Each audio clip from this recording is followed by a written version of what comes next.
Andrea Buffon, candidato sindaco a Portoguaro per Rifondazione Comunista e Comunisti Italiani.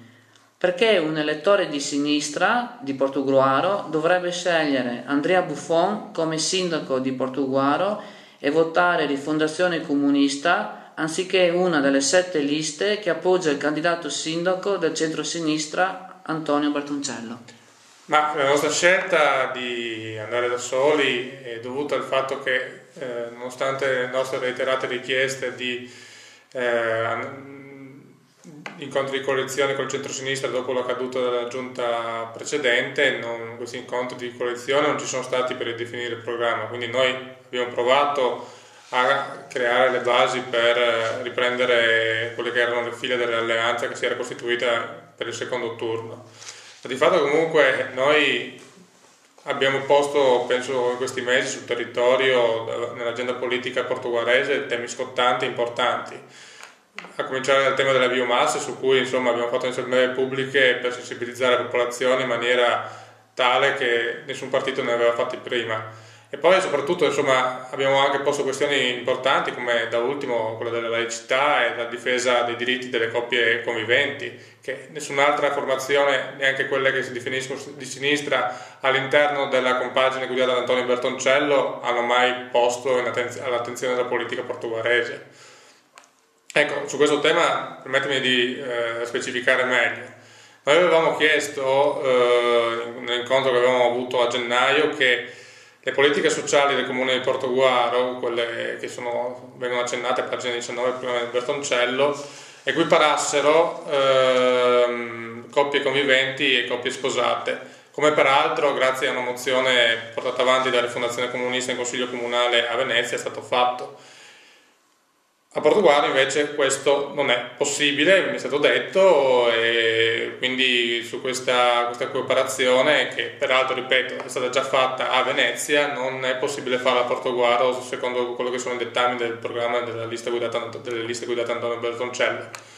Quindi ci siamo trovati davanti a una serie di dinieghi, per cui insomma noi abbiamo tenuto la testa alta, non ci interessano poltrone in giunta, ci interessa fare la nostra politica. Le assemblee che abbiamo fatto, le assemblee pubbliche, hanno dimostrato che lavorando sul territorio si può avere anche un forte riscontro e interesse da parte dei cittadini rispetto alle nostre iniziative, e questa è la strada che su cui intendiamo proseguire.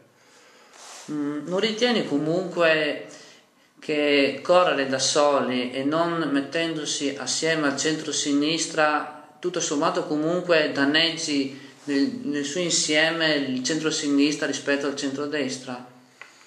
Ma ci siamo come circolo posti anche, diciamo, naturalmente questa questione. È per questo che noi abbiamo chiesto più volte, ripeto, dopo la caduta della giunta nel Consiglio Comunale che si è tenuto a settembre, di fare incontri di coalizione. Per questi incontri di coalizione su cui discutere e definire il programma non ci sono stati. Cioè, quando ci si trova davanti a un muro, francamente abbiamo ritenuto opportuno insomma proseguire sulla nostra linea, visto che non ci venivano nemmeno date le basi per continuare in avanti l'alleanza. E poi soprattutto insomma è vero che Rifondazione siamo sempre presi tra due fuochi, tra una base elettorale che ci chiede di agire anche in funzione per una coalizione, però dall'altro ci chiedono molto spesso anche di tenere duro sulle nostre posizioni. Per chi fa politica viene il tempo delle scelte. Noi abbiamo scelto e deciso come circolo di andare avanti per la strada da soli nella nostra strada politica. Tengo a precisare anche che io milito dentro la Rifondazione da parecchi anni, adesso ne ho 35, ho la tessera, ne avevo fatto la prima tessera che ne avevo 16, quindi la Rifondazione era appena costituita. Ricordo che Rifondazione ha avuto un periodo glorioso anche dal punto di vista elettorale, quando ci definivamo ed eravamo il cuore dell'opposizione. Secondo me è opportuno che la nostra linea venga ricondotta di nuovo a questo slogan, insomma, tentare di essere di nuovo il cuore dell'opposizione per riuscire a portare avanti quelle questioni che altri partiti non hanno il coraggio o la voglia di portare avanti. In Portogallo abbiamo portato avanti il tema delle centrali biomasse, abbiamo posto la questione delle coppie di fatto, la terza corsia dell'autostrada su cui abbiamo fatto un volantinaggio, abbiamo espresso tutte le nostre riserve, la nostra contrarietà. Non so quante altre formazioni su questi punti abbiano lavorato come noi in questi ultimi mesi. Ecco, tu adesso hai accennato alla questione delle centrali a biomassa e la terza corsia. Io spesso ho sentito, attraverso appunto alcuni politici locali, che spesso appunto voi di Rifondazione Comunista siete accusati di essere il partito del no, cioè no alla centrale a biomasse, no alla terza corsia, no alla TAV. Non pensate per esempio che queste opere tutto sommato però potrebbero rilanciare lo sviluppo e l'economia? Allora, per quanto concerne la centrale biomassa, le assemblee pubbliche che abbiamo tenuto, abbiamo invitato insomma degli esperti, uno fra tutti è Gianni Tamino, anche Massimo Cacciari, naturalmente, sì, Paolo Cacciari, che scusa. Naturalmente, insomma, abbiamo invitato questi esperti ad illustrare questa tipologia, il perché e come funzionano queste tipologie di impianti, diciamo mettendo molto spesso la pulce nell'orecchio dei cittadini per fare in modo che non venissero secondo noi contrabbandate per sviluppo economico delle centrali che secondo gli studi di questi due esperti e non solo naturalmente hanno un rendimento energetico molto basso, quindi insomma pensare che lo sviluppo della nostra zona sia imprescindibile rispetto alla costruzione delle centrali a biomassa mi sembra capzioso come interpretazione.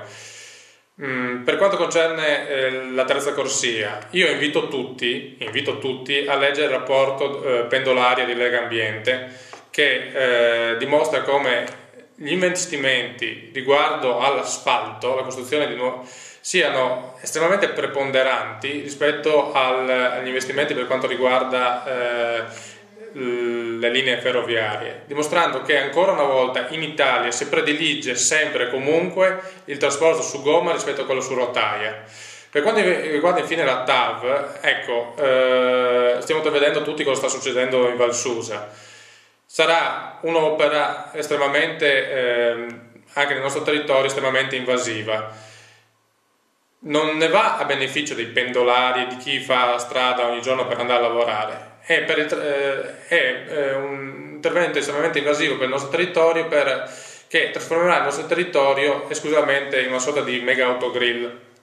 Ora, io mi chiedo, non è meglio tentare di lottare contro politiche di delocalizzazione attraverso progetti di legge che rilancino realmente lo sviluppo locale senza trasformare il nostro territorio solo in un territorio di passaggio delle merci, ma anche rilanciando il tema della produzione in loco delle materie e dei beni di consumo che la gente va a consumare qua in Italia?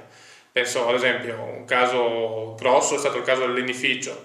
Ricordo quando mi confronto con vecchi militanti del PC, mi dicono che quando c'è il rischio di chiudere una fabbrica, tutte le autorità politiche, guardate bene, anche la Democrazia Cristiana, il Partito Comunista, il Partito Socialista, manifestavano, erano insieme agli operai e alle operaie per salvaguardare i posti di lavoro. Questo, con le ultime vertenze, io non l'ho visto, ho visto una comunità molto disgregata. Ecco, a me piacerebbe che la politica tornasse a confrontarsi realmente con quelle che sono le esigenze produttive del territorio e non teorizzare soluzioni, secondo me, estemporanee che alla fine non producono quel benessere che decantano.